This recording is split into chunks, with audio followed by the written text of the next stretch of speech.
so I've actually put a slash modulation to continue on with some of the same themes that Rick McCarthy just gave. In fact, I even has some of his material in this talk which we'll go over very quickly when that comes up. But anyway, let's see how this goes. Now, here are my disclosures. These are my concepts of growth stimulation and modulation. And there are growth stimulation procedures. And I've listed dual submuscular growing rods. Well, that's why did I put that in there? But I'll show you why here in just a moment. We've already heard about growth guidance procedures, the Schiller procedure that Dr. McCarthy has developed. And there are also other growth modulation techniques that are just around the corner of being probably an important aspect of how we're going to manage spinal deformity diffusion. These are either spine staples or spine ethers. Now, I'm going to start with growth stimulation since that was the topic this morning. And everybody knows this was developed by Thoracic. It's certainly been one of the major stepping stones in the management of early onset scoliosis that we've had in the last decade. And it consists of two rods with a thoracolumbar tandem connector for which the linking occurs through. It's stronger. It has a little bit fewer complications, particularly implant related, but the incidence of infection and the other aspects we've talked about this morning are still applicable even to this technique. Getting back to stimulation, Cruz and I looked at patients from both of our institutions back in 2005. We gave this at the SRS meeting in Buenos Aires. But we looked at a comparison of single and dual groin rod techniques followed through in definitive. And I'll evolve into the stimulation technique here in just a moment. These are what we had at that time, 53 patients from Cleveland with a single Isola rod, and 45 patients from San Diego Center for Spinal Deformity. This constituted three different centers, however.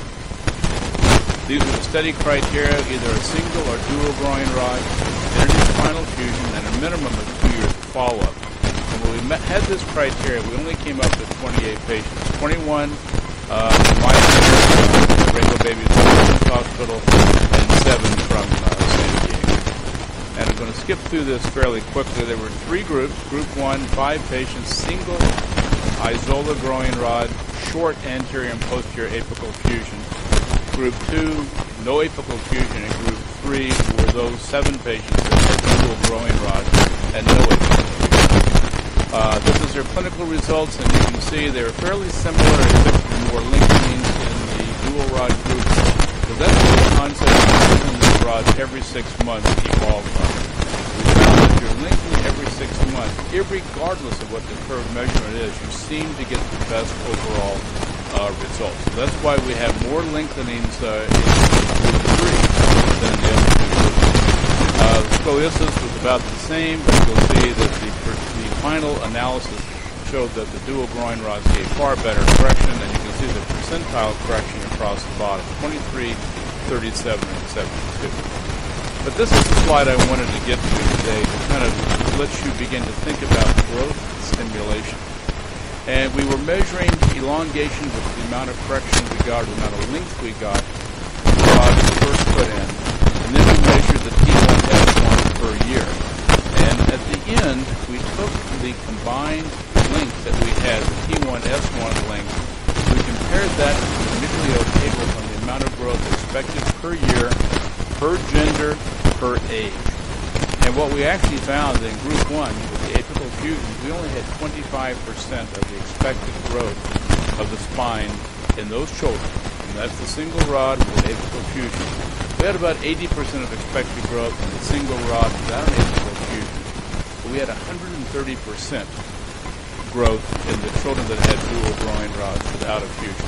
How do you get to 130%? And this is something that still kind of perplexes us to this day. But we do think it's a matter that when you are linking the rods every 6 months, you are driving the spine. And we've now coined that term just as a way of showing that we're actually getting longer length out of the spine. The percent correction and the actual curve measurement may stay the same, but the spine appears to be elongating in response to the distraction forces we're applying to the spine over time. So this is where the growth stimulation seems to come into play. There's no medication that we're using, no growth hormone. This is purely a mechanical way of stimulating growth. Now, Rick McCarthy already talked to us about growth guidance, and I'm going to flip through this. You've seen some of these already today, and Rick sent me all these slides. These are his slides. They're not mine. You've heard about the different techniques, the different types of implementation, some of the cohort of patients that he's been studying. Here's his results that he showed us just a little while ago. And you saw some of the same people, individuals, just showing the type of correction that you can participate in. So there's a lot fewer operations. I think that's going to be critically important. And the last comment he made on pelvic obliquity. Now, subject to growth modulation, everybody's heard about this, but no one is really getting it. I think a lot of people are beginning about the concept.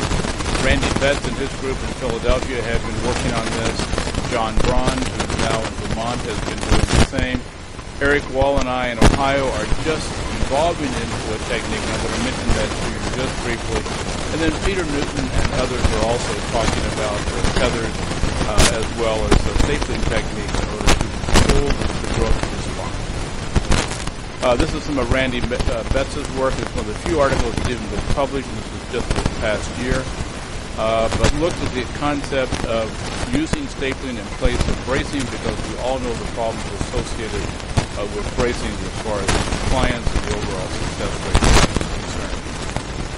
He was using a nitinol staple, which can be straightened when it's in an ice bath. It will return to its pre-form once the heat of the body begins to act upon the metal.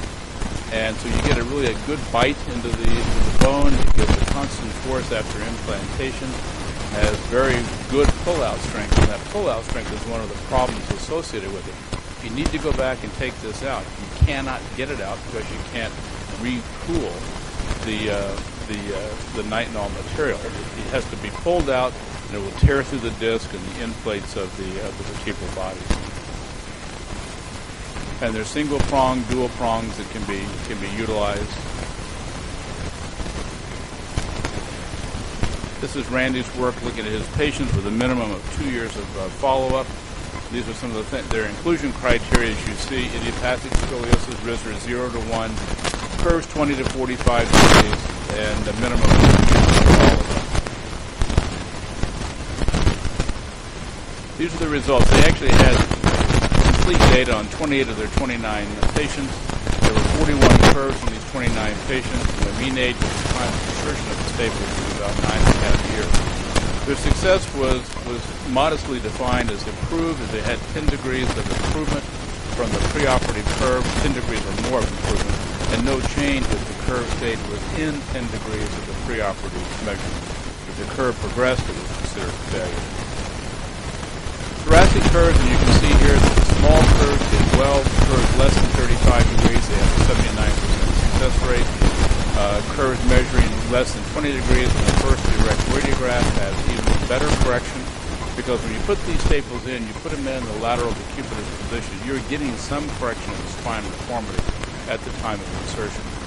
And in patients with bigger curves, those greater than 35 degrees, almost 3/4 of them had progression past 50 degrees. So curve magnitude is important, particularly in the thoracic spine. Here's just an example of some of the work that they were doing. A 12-year-old, 31 degrees, and 4 years later measures 22 degrees. And above all, this patient has a flexible spine, did not progress when they reached skeletal maturity. And also because we all know that anterior stimulation is kyphogenic, a lot of these children who have hypokyphosis improved in this plane as well. Lumbar curves did a little bit better than the thoracic curves, as you can see by the overall data that 87% were considered successful. Only one patient with a pre-op curve of 40 degrees progressed to 50 degrees or more. 5 patients lost a little bit of lordosis, but their final lordosis still remained within the normal range. This is Randy's indications for using some type of anterior stapling system, pretty much as we've discussed on a lot of these things today. Less than 13 in girls, less than 15 in boys, risks are 0 to 1. 1 year of growth remaining by an AP of the left hand and wrist for bone age determination. occurs less than 45 degrees, minimal rotation, and the head should be flexible to less than 20 degrees.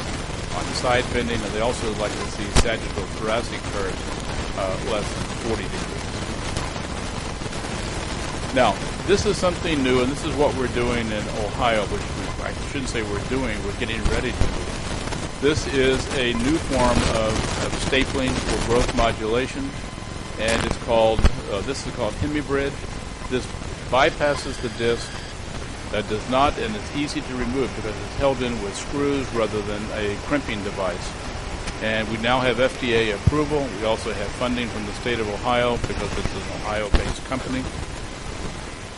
And we're going to be doing this. We're going to be starting our clinical trials anytime now. As soon as we start offering this to patients, we'll be doing this to try and modulate their curves and trying to prevent the need for surgical intervention.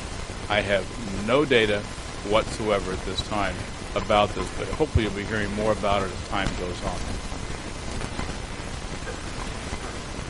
And you can see how this bypasses the growth plates here, and the legs give most of the pressure underneath the bridge. They are a tapered type of a plate and or the leg, and this in turn gives some compression, but so far in experimental animals it's not having an abnormal effect on the growth plate.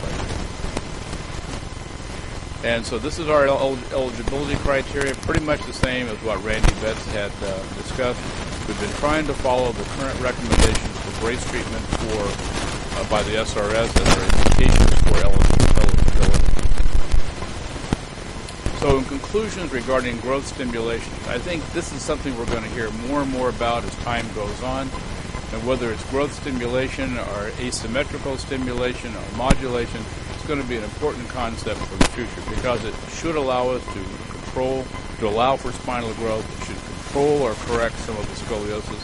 And hopefully, at maturity, we're going to have straight, relatively straight, flexible spine without the need for the more advanced fusion techniques that we're all performing today. Thank you very much. Thank you, George. This is very stimulating.